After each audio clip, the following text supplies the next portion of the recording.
Hi, Hello. guys. Hey, Rita. Hi, Elaine. Hi, Alan. Hi, Hey, how Mateo. are you? Hello, everybody. Good. I gotta get my, where the hell is the?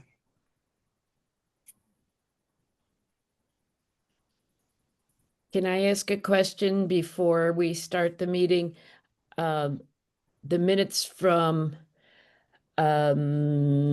September, were they accepted without changes? We haven't voted on the September minutes. The June Uh, minutes were The June minutes, I meant. Sorry. They were accepted without changes? correct. Okay, so I'll send them in, or I'll post them the way they're supposed to. It's on us to post them now. Right, right. I know how to do that, so I'll do it. Thanks, Elaine. Yep. Going. Did you come here a minute?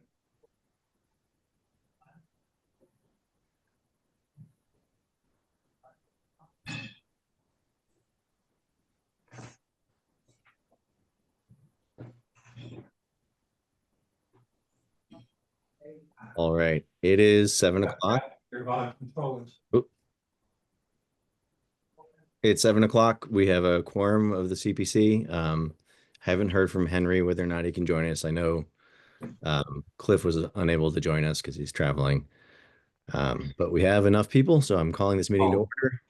And Jesus.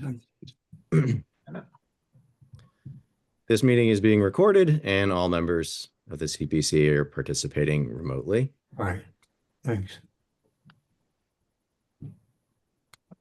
And Henry has joined us. All right. The first item on the agenda is to review and vote on the minutes of September 25th, 2025, which Cliff took for us. Right. Any comments on those minutes? No. No, they were great. No, it's okay. Is there a motion? I'll move to approve the minutes of September 25th. Is there a second? Sure, second. All right. Any further discussion on those minutes? Seeing none, we'll proceed to a vote. Farrell, Aye.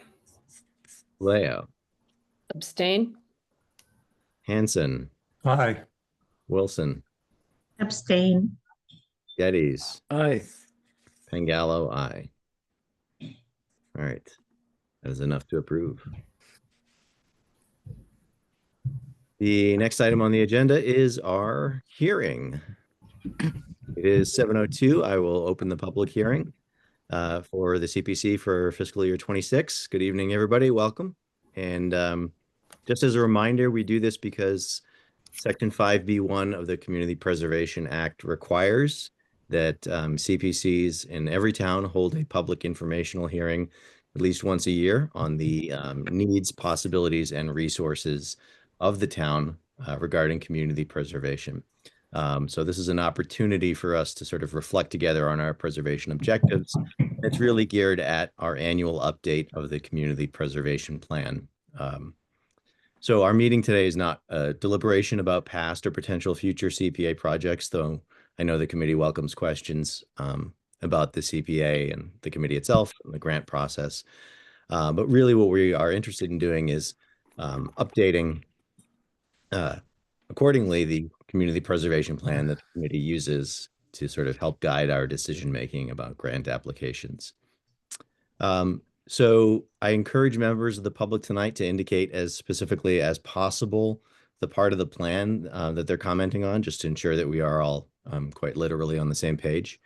I'll ask that you use the raised hand response in Zoom to indicate that you would like to speak. And I would also ask that any members of the public identify themselves, stating their name and whether they're a resident of Shutesbury before they make their comments. If you have comments to make, please try to keep them focused on the plan, limited to a few minutes. When no further members of the public want to speak, or when a total of 30 minutes has elapsed, whichever's first, then we'll entertain a motion to close the hearing. Are there any questions at this time about the purpose of the hearing, what we're doing?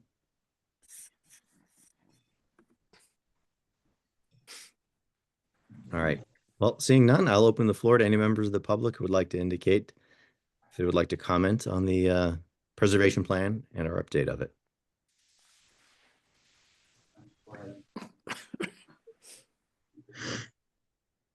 Go ahead, Tom.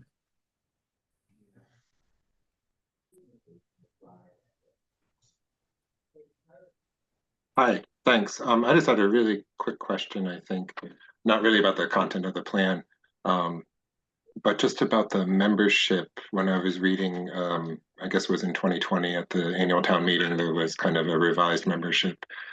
And is it a fiscal year or a calendar year appointment? That was the only confusing thing to me, because I guess I guess the appointments are made on the fiscal year cycle, but it wasn't clear to me when it said each person serves for a year at a time, if it was a fiscal year or a calendar year. Please.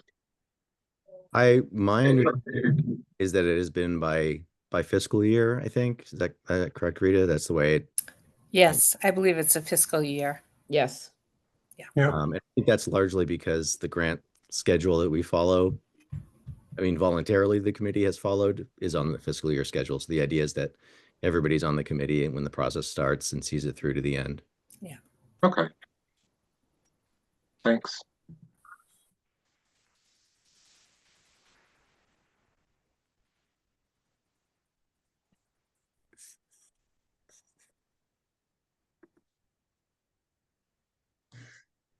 Are there any other comments or questions from members of the public?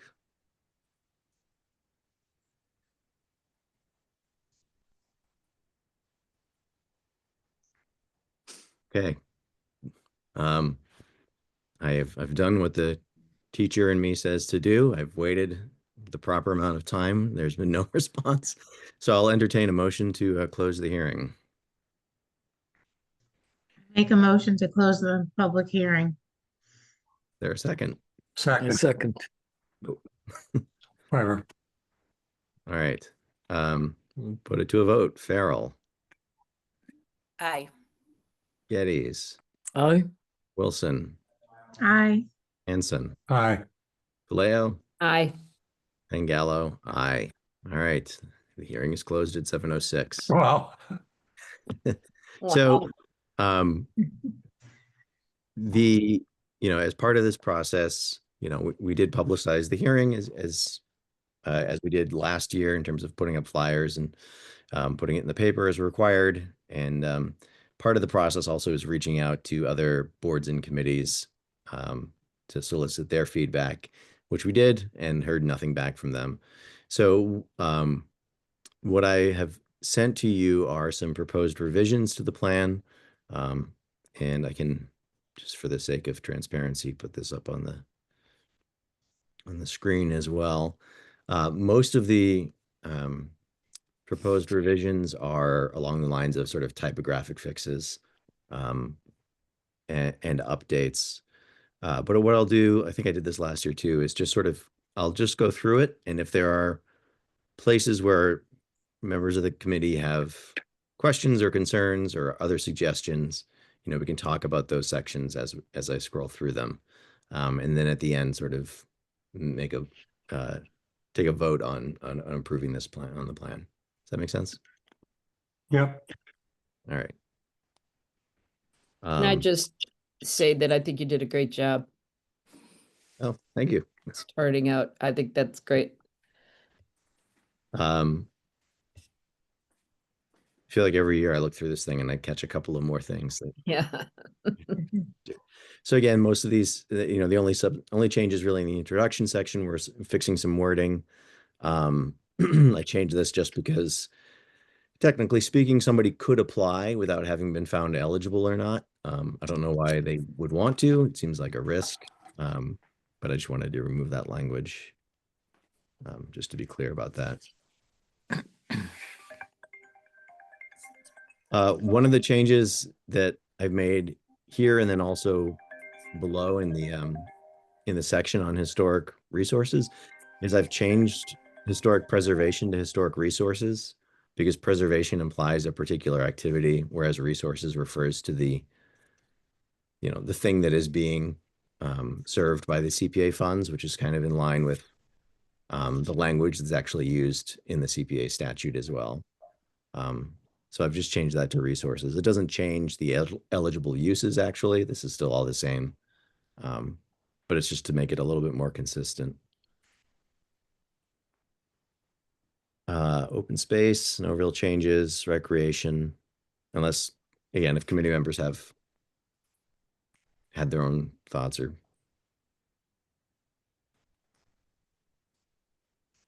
I have not checked to see if these numbers are correct or up to date. I don't know how old these are.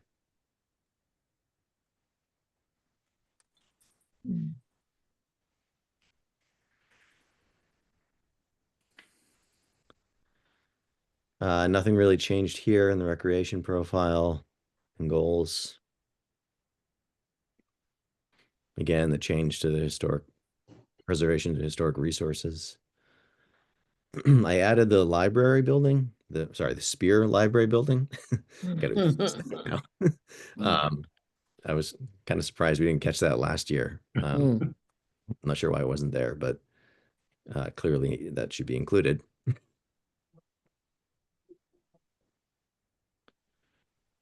Some more formatting. I've tried to add out some more detail in the community housing section. This is an area where I think it's helpful to be as specific as possible. And we'll be talking a little bit more about affordable housing activities after this, but I wanted to provide a little more detail about some of the constraints and some of the rationale for why we might choose to start implementing those funds a bit more.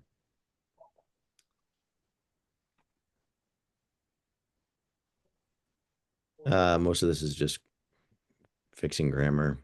We're trying to be more specific with grammar.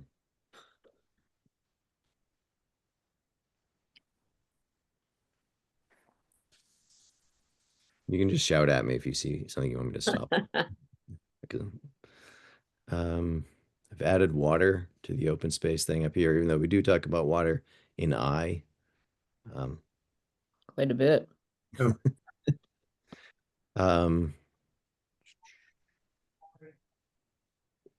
Just as all, just mainly trying to change grammar to maintain the list format.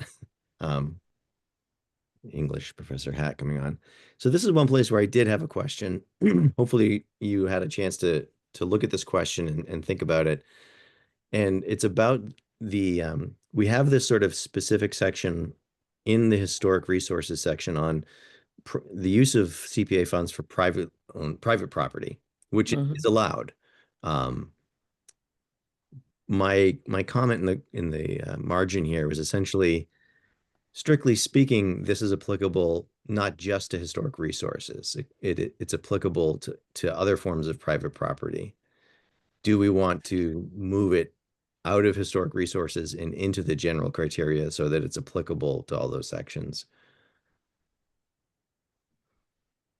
I mean, I don't understand. Give us an example of where it would not be a historical. So there's nothing in the statute that I saw that would say, for example, that somebody who has a compelling public use of an open space property couldn't apply for CPA funding with the same sort of constraints on eligibility. If it weren't sort of, there's no reason why it would need to be publicly owned property to be eligible. So for instance, if the athletic club wanted money to fix their fields up, to make a really good playground and their volleyball court, is that something that would be under recreation and applicable? I mean, it's speculative, so I don't know that I would be able to say that it's applicable. I don't know that I mean, the open space has to have been acquired with CPA funds to be used for rehabilitation or restoration. Well, you it can't- says and you- for recreation. You can use CPA funds for preserving or creating or acquiring open space, but you can't use it for rehabilitating or restoring. For recreation, you don't have that constraint, but you Right. still do have the constraint of it needs to be publicly accessible. So then I guess we would have a discussion about, is the Shutesbury Athletic Club publicly accessible? It's a members club, right? They do make themselves available to the public, but where is that line drawn? We can also simply, if we're not comfortable with moving it, we can leave this text simply in the historic resources section. Again, it's hard for me to imagine a scenario in Shutesbury where private property owner would be seeking to use these funds for anything. Though I know that there have been inquiries about historic resources in the past. I would personally prefer to keep it under this area, historic resources, and not open that can of worms. Okay. That's me. Yeah, I guess I agree. Yeah, Yeah. my sense was that the historic was the exception, but I'd be Mhm. willing to entertain the other option. It seems like with the restrictions that, like if it was a privately owned open space, it would be hard to get it to qualify, I feel like, with the public access and other things, so. Historical just does seem a little different, and it seems to apply more to that. Mhm. Okay. That works for me. Yeah.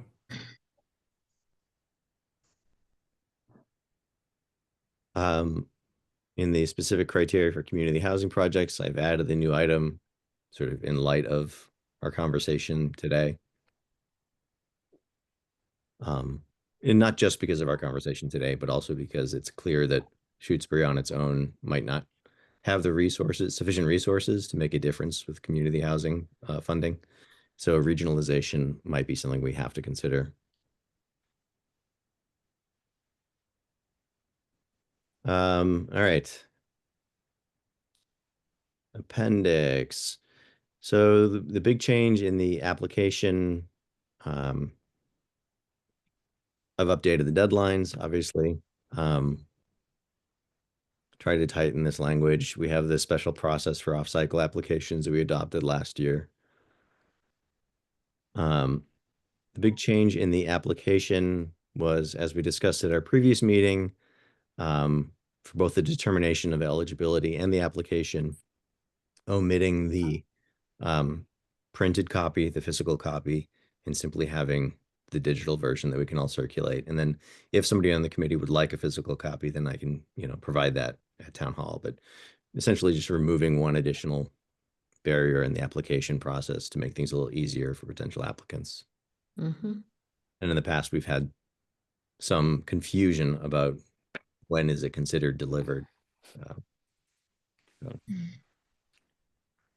Same thing with the application itself. Other than that, no changes on the application or the determination of eligibility form from last year. This is all the same.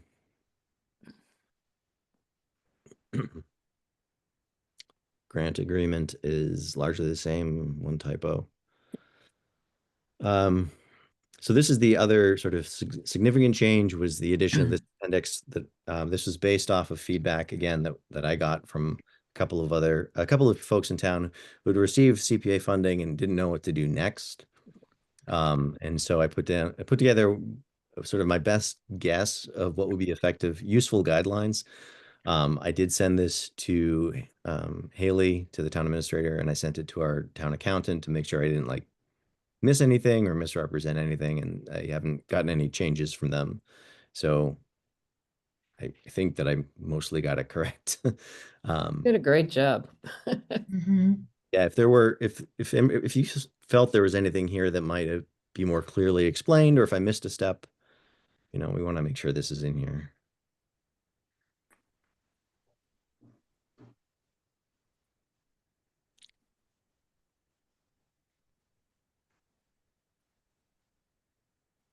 And I believe the finance committee does not vote on these articles, right? They That's don't. correct. They do not. Correct. Yeah, that's right. Good. Fewer steps. All right. Updating all of us. And then this is just the history of the warrant articles, including, I'm going to just jump down to the bottom. Whoop. A lot of blue text, reflecting our extremely busy year last year between the special town meeting and then all of the articles at annual town meeting. Is there anything in here that I have missed that you guys would like to see changed, revised? Looks good.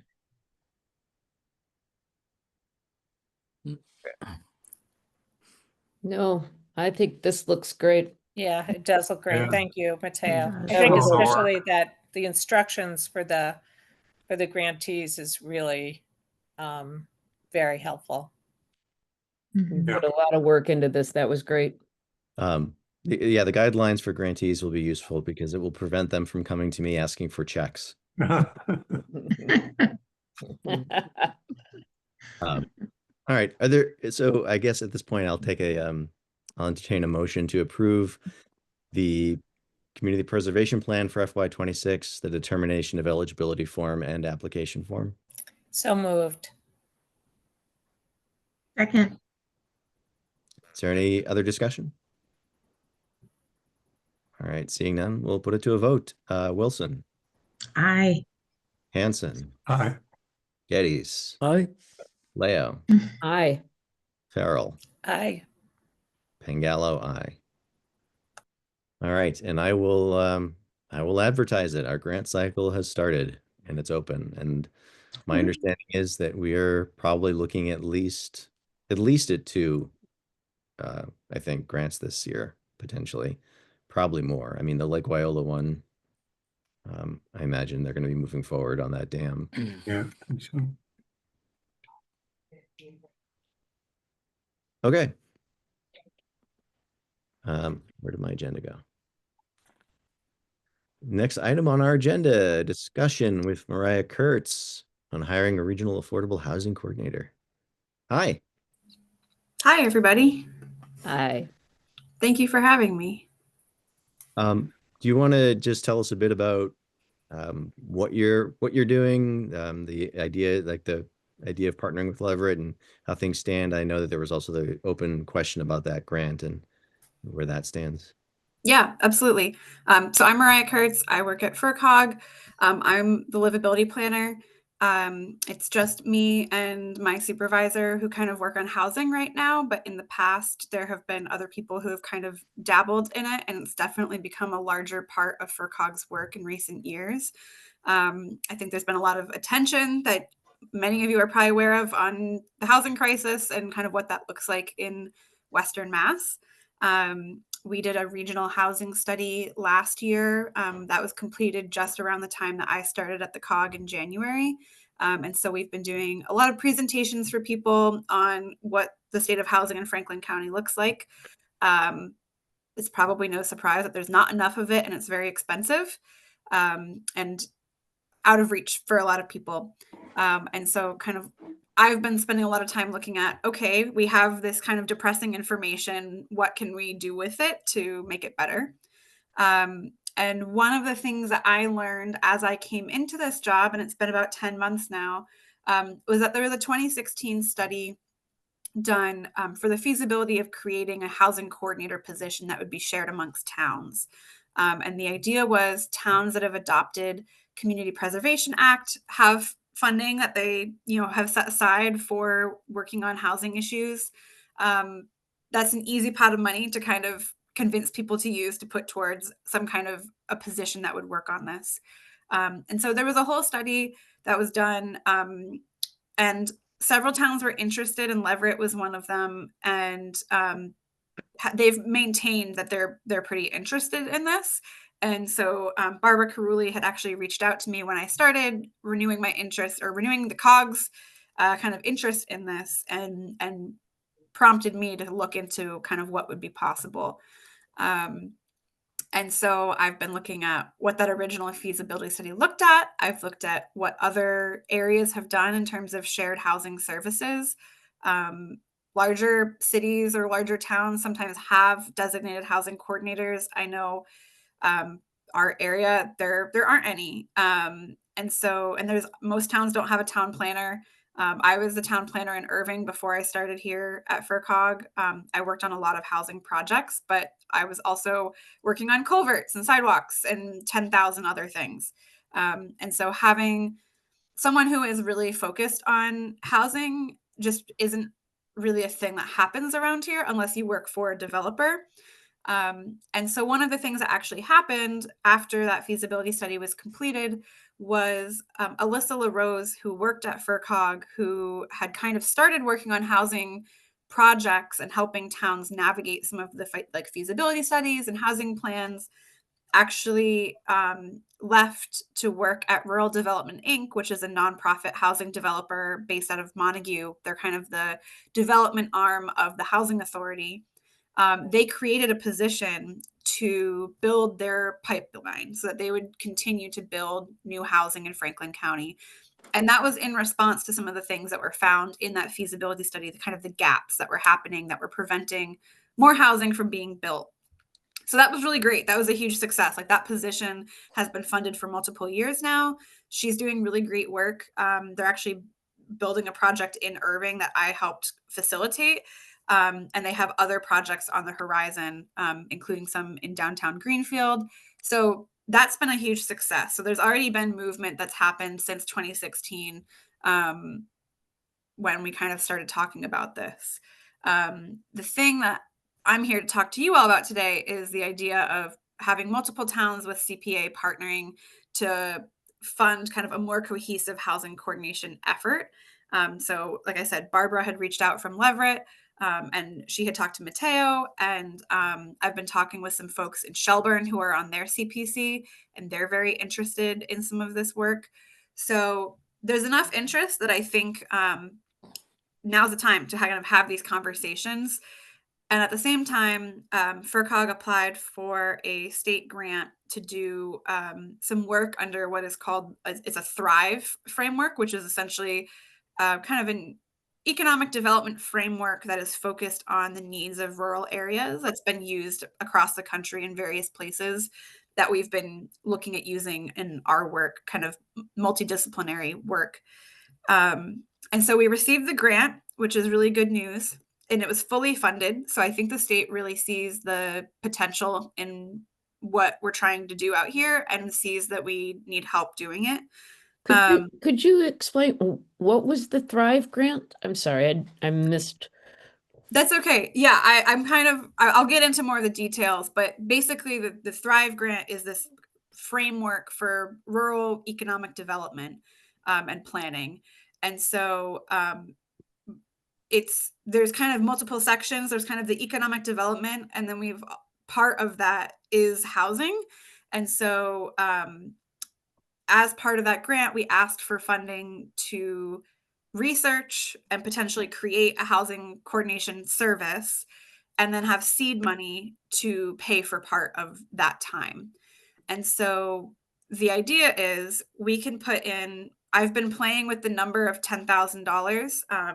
I have to get that fully approved, but we have money in the budget of my time to basically have $10,000 until June 30, 2027, to work on housing coordination services for towns. And if towns that have CPA money were willing to put in a chunk of funding, then I could work specifically on issues with their town. And then because there is a restriction on CPA funds can only be used for projects that are focused on less than 100% of the area median income, it can kind of limit what time is spent on which projects. So having this seed money match in the Thrive grant would free up the time of the coordination to work on any housing project, which I know in Shutesbury, in Leverett, in Shelburne, you often don't know what projects are going to end up being affordable until kind of after the fact, and that there's very few truly affordable projects that happen at all, never mind new housing being built at all. So having both sources of income would be really important to, I think, making something like this work. So that's kind of the context of all of this. I have been pulling together a scope of services, a draft scope of services, which I've looked at what other shared housing planning coordinators have been doing for other areas. I know that the Worcester County had one for a little while that was like 5 towns. Sturbridge was part of that for a little while and liked it so much that they ended up hiring their own housing coordinator part-time. And then a few other regional planning agencies across the state have had shared housing coordinators. So I've looked at those job descriptions and pulled kind of what tasks they've worked on, as well as talking with Barbara and Leverett about what she's been doing as the chair of their CPC.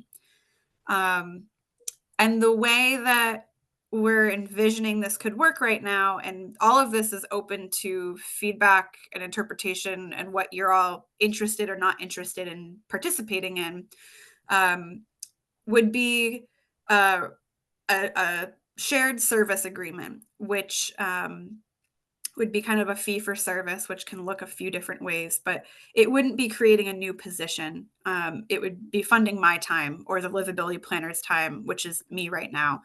And so basically I work my 40 hours a week. It would be paying for a chunk of time per pay period, or per quarter, however we want to break it up. And so if I have, whatever, 30 hours per quarter that's funded amongst multiple towns and this grant money, then I can bill based off of kind of how much time I'm spending on projects for each town. And those goals and priorities would be identified ahead of time with all of you, so that I know that I would be working on things that are useful to you all.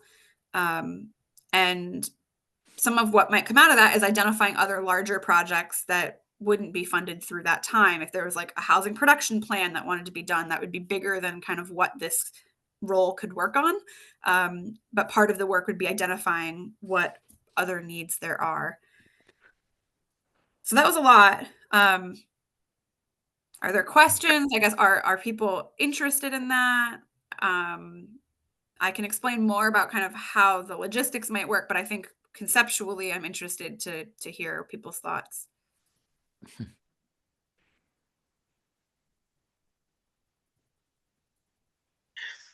How many towns do you think you would be covering?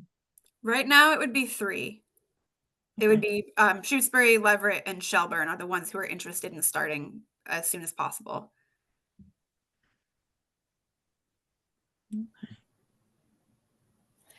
And Mariah, what does Shelburne have any housing partnership or any housing organization right now?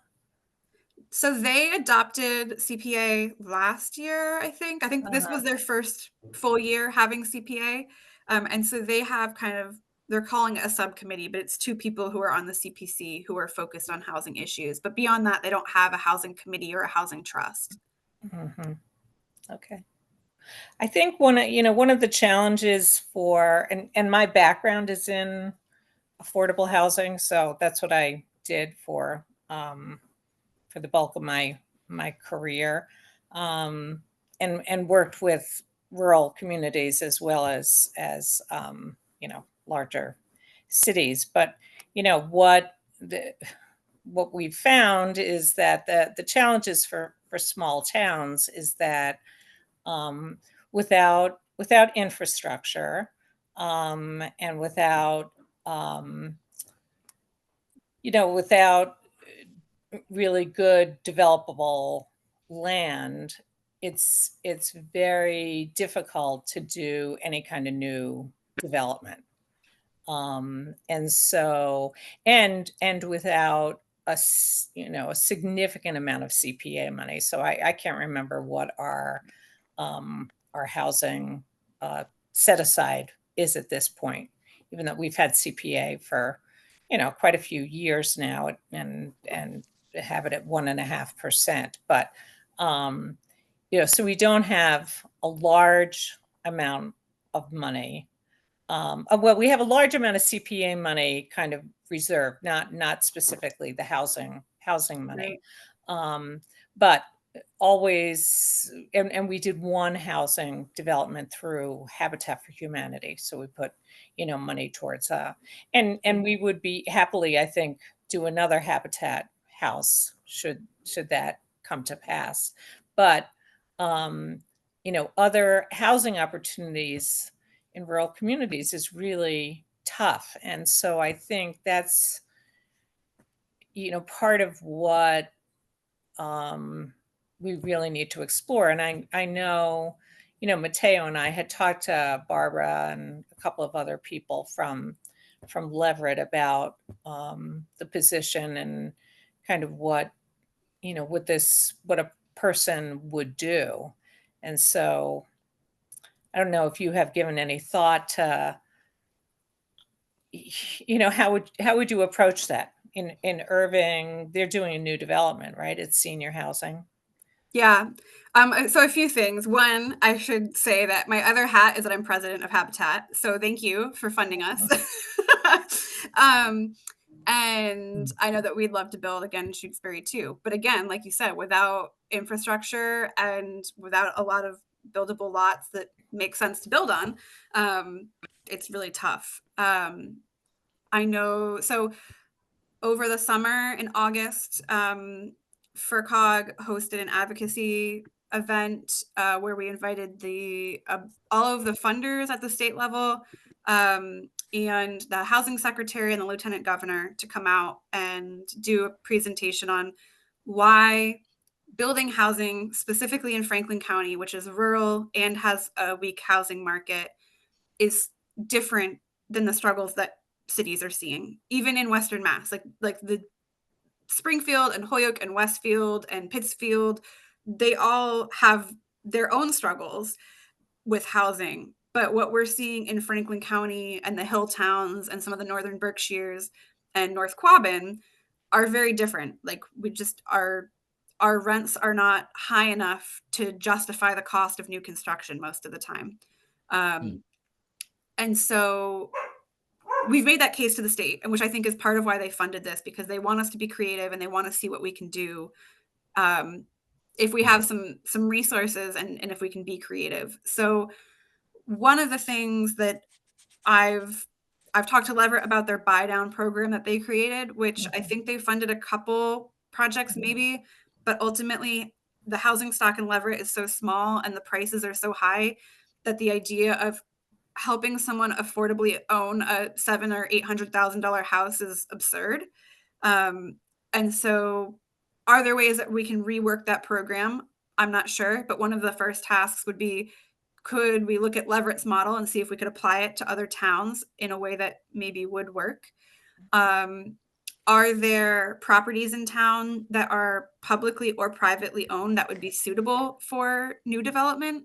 Are there people in town who are open to having those conversations? Are there other types of programs that can help convert existing housing into affordable housing? And what would that look like? And are people interested in that? And then also helping create the tools and contact with and like relationships with developers and real estate agents in the area, so that if someone does come to town and wants to build a duplex, it's clear what that process is. Or if there was a larger project, to have it be more streamlined and having a contact person and having real estate agents know who the contact people are and having a consistent liaison, so that they're not like, oh, it's not worth the trouble, and I know every town has their own system and own people that, are working on things like that. And I went through that experience in Irving, but like just having the right forms and knowing where to direct people to can be really helpful, even if it is a single family home, helping people understand that process. So I think there's creative options out there. I've been going to some conferences lately, trying to understand more about community land trusts and how they can be used in rural areas. I know that they've been doing a lot of work for decades in Franklin County, and they're having a bit of a resurgence when it comes to building housing, especially in Greenfield right now. So exploring those creative options and how they might work for places like Shutesbury. Okay, good. Thank you. Let's jump in with, in response to Rita's question about money. At the end of this past fiscal year, we had 55,453 in the community housing account. So not lever it. Yeah. And I recognize that every town's a bit different in terms of what resources you do or don't have and what you're willing to put towards certain things. And each agreement, if you chose to move forward with this, each agreement would be by town. And so if you said we can put $3,000 next year towards this, we can figure out what's doable with that amount of money. For context, for budgeting purposes, I've been using $5,000 for next fiscal year as my placeholder for each town, and then $10,000 for FRCOG's match over the next year and a half. But that's been my placeholder. And I think I did the math, and $5,000 was less than 10% of your 2024 allotment for housing, which was kind of how I based that number off of. Yeah.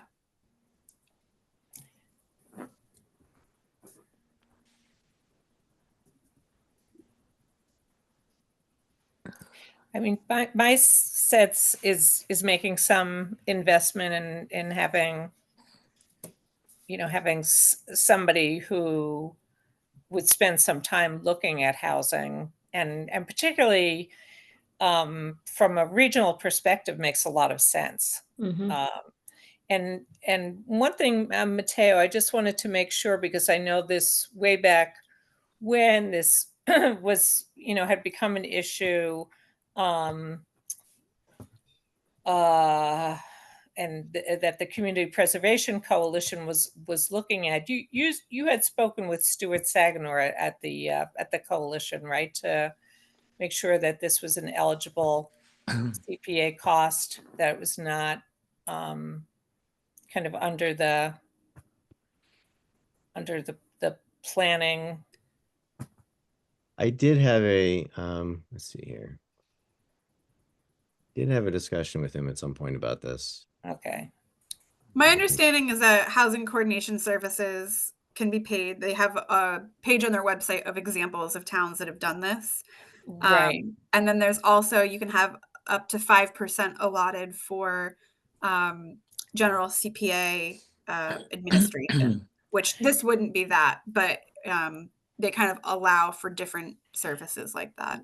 Right. I know. I mean, we can do that. Right. We can do that in our budget, and I think we typically put just $2,500 into admin. It was just at some point the Department of Revenue, which oversees CPA, was making some noise about staffing positions versus actual using of CPA money for staffing versus actual production. So I just want to make sure that we don't get into a situation where that's a problem, because we could put more money into our kind of admin line to cover it. Right. So one of the things that I need to do is, after having conversations with all 3 towns that are interested, if folks are interested in moving forward, is have a conversation with Stuart about specifically which tasks are and are not eligible. Yeah. Because when I do my billing for this, I will be billing each town, and I will be billing the grant that we have through the state. And so I just need to be very clear about which items I can bill to which things. Right. And then part of that will also be I know that different towns will have different goals. And so making sure that whatever goals you all have, because realistically, this is a pilot program. It would only be until 2027. And you all could choose if you wanted to extend your time with me or with whoever is in this position, and increase the hours or not do it at all or decrease the hours or whatever you chose to do. But if there's not the match money, it might change what I can work on. And so, yeah, I just need to be very clear about what that is, and also be very clear with you all that realistically at the end of 2027 you're probably not going to have 20 new houses. You probably won't have one new affordable house. And so making clear like which goals are realistic, of maybe we have, you know, new information that we've collected or new properties identified or whatever those might look like. Right. So we're talking about the next fiscal year. Is that correct? We're not talking about this current year. I guess so. So that was one of my questions for you all, is like, you're all starting your process right now, correct? Of looking at projects for next fiscal year, which would be 2026 to 2027. Yes. Yeah. So, and Yeah. are you allowed, I think you guys can do things off cycle in terms of the mass policies, but I don't know if you have your own policies of approving projects off cycle or not. We do have an off-cycle policy now because we had an experience with an off-cycle request last year, so we now have adopted one. The challenge with it is that means a special town meeting, Right.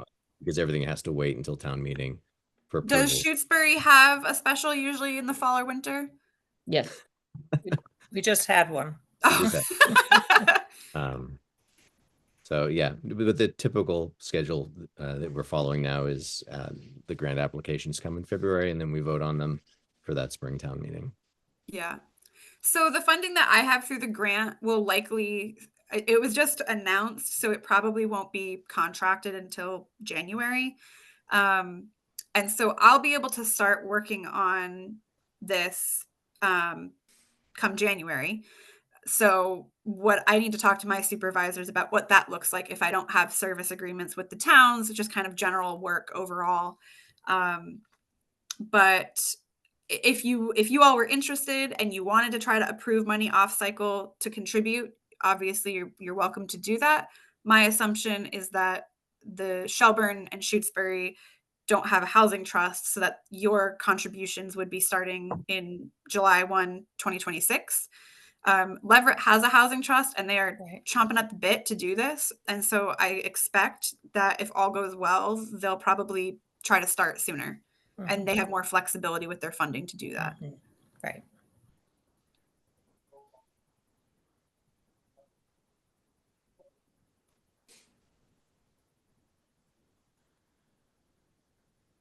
Are there other questions from the committee?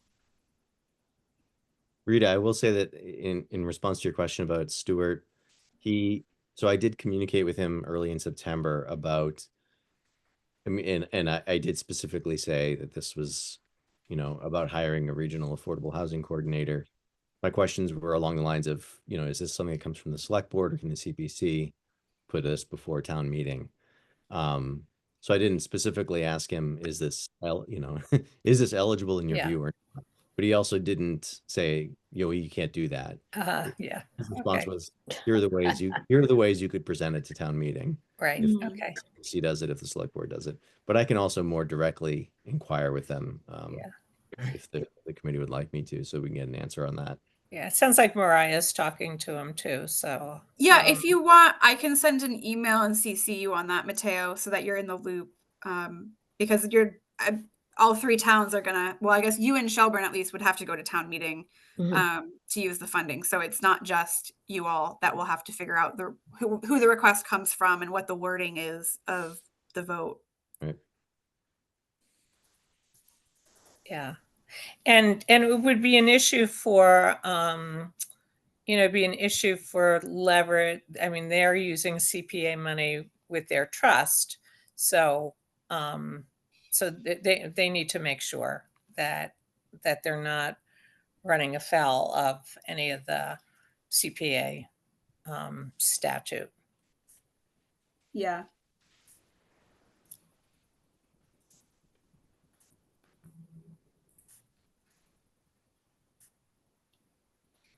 But overall, I think it makes sense. So I think we would just have some work to do thinking through what the tasks are that what the focus is that we would want you to have. Yeah. And I have a list of examples that I'm happy to send over. Mhm. And that, hopefully that will kind of get things percolating and you can add on from there. Yep. Okay. Great. Good. I have a pretty busy tomorrow and next few days, so I probably won't get that out until the end of next week, but I'll make sure it's on my to-do list. Is this the list of job responsibilities that you and Barbara had developed, or that? Yeah. And I don't remember, Mateo, if I had sent you a copy of that, but if I did, it's changed slightly since then. Okay, yeah, you sent me an earlier one, but if you have Okay. an updated one, that would be great. Because we would want to use that if we ended up putting in a request at town meeting for the funding. Yeah. Any other questions from the committee? All right. Thanks, Mariah. Thank you all. Thanks, much. Mariah. Yeah. Nice to meet you all. Have a good night. Thank you, you too. All right.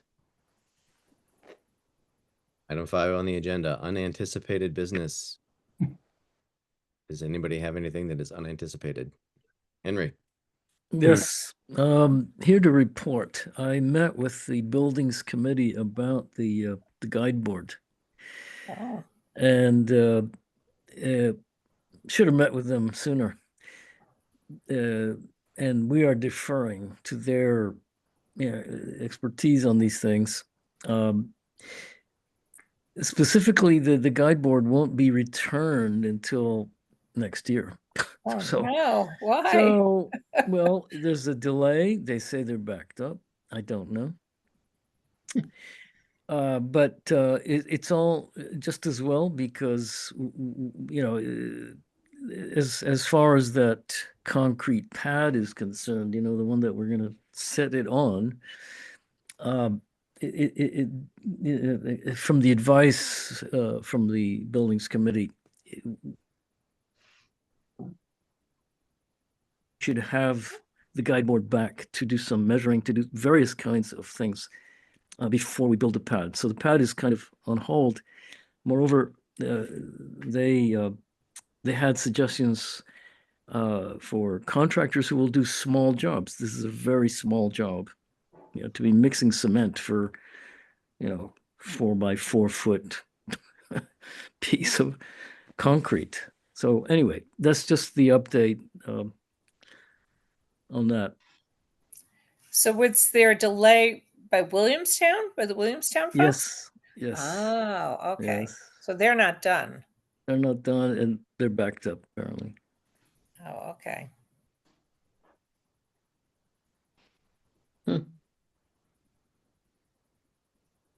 All right, well, that's disappointing. But Yeah. A lot of people are lost in the center. of I Shrewsbury know, without that and guide I- board. They're just standing there wandering around.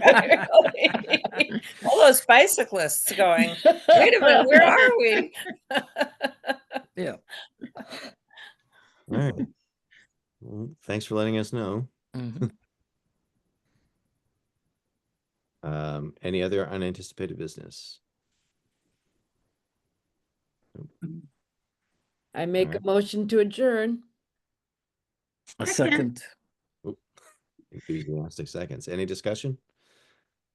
Seeing none, I'll take a vote. Wilson, Aye. Hanson, Hi. Eddies, Aye. Leo, Aye. Farrell, Aye. Pangallo, aye. That's it. We are adjourned at 7:53. Thank you all very much. Have a good Good night. night, Good everybody. night, Good everybody. night. Good night.